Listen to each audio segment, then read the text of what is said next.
Hello बच्चों, स्वागत है आपका आज की हमारी इस वीडियो में। आज की इस वीडियो में हम डबल डिजिट सब्ट्रैक्शन करने वाले हैं। जैसा कि हमने पहली वीडियो में सिंगल डिजिट सब्ट्रैक्शन किया था, यानी कि एक अंक के घटा सीखी थी, उसी प्रकार अब हम डबल डिजिट नंबर वाले दो अंकों की घटा सीखेंगे।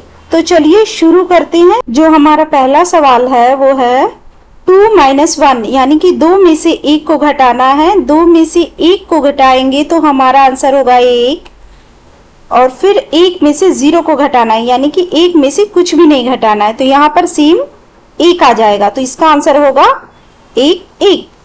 और अब दूसरा सवाल है, ये है 7 - 3, यानी कि 7 में से 3 को घटाना है। तो इसका आंसर आएगा 4। और अब ये है 4 में से 2 माइनस करना है, तो आंसर आएगा यहाँ पे 2।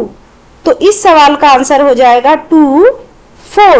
और अब अगले सवाल की ओर चलते हैं। अगले सवाल में से 8 में से 2 घटाना है, यानी कि 8 - 2, तो इसका आंसर आ जाएगा 6, यानी कि 6। फिर है 4 - 3, तो 4 में से 3 को घटाना है, तो आंसर आएगा 1। अब अगले सवाल की ओर चलते हैं।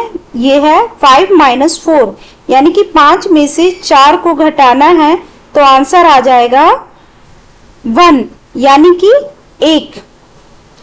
और 4 - 3, यानी कि 4 में से 1 को घटाना है, तो आंसर आ जाएगा 4 - 3, यानी कि 4 में से 3 को घटाना है, तो आंसर आएगा 1। अब चलते हैं अगले सवाल की ओर। यहाँ है 7 - 2, यानी कि 7 में से 2 को घटाना है, तो 7 - 2, यहाँ पर आंसर आएगा 5। अब है 6 - 1, यानी कि 6 में से 1 को घटाना है, तो आंसर आएगा 5। तो इस सवाल का आंसर हो जाएगा 5। अब चलते हैं अगले सवाल की ओर। अगला सवाल है 8 - 2, यानी कि 8 में से 2 को घटाएंगे, तो आंसर आएगा 6, यानी कि 6। और 6 - 3, 6 में से 3 को घटाएंगे, तो आंसर आएगा 3, यानी कि 3। तो इसका आंसर हो जाएगा 3, 6। अब अगले सवाल की ओर चलते हैं। यहाँ पर 3 - 1, यानी कि आंसर हो जाएगा 2, यानी कि 2। फिर है 4 - 3, यानी कि आंसर होगा 1। इस सवाल का आंसर होगा 1, 2।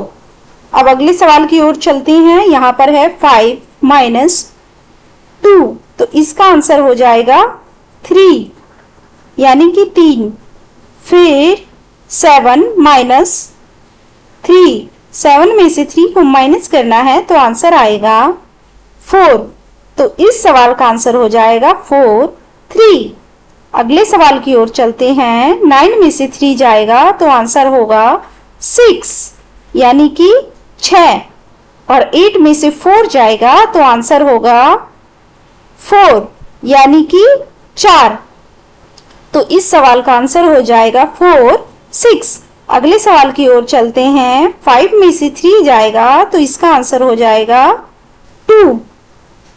फिर 6 में से 2 माइनस होगा, तो इसका आंसर हो जाएगा 4। तो इस सवाल का आंसर हो जाएगा 4, 2। सो फ्रेंड्स, आज की वीडियो में इतना ही। आज का हमारा वीडियो आपको कैसा लगा कृपया कमेंट में जरूर बताएं, और इसी प्रकार की और वीडियो के लिए हमारे चैनल को सब्सक्राइब जरूर करें।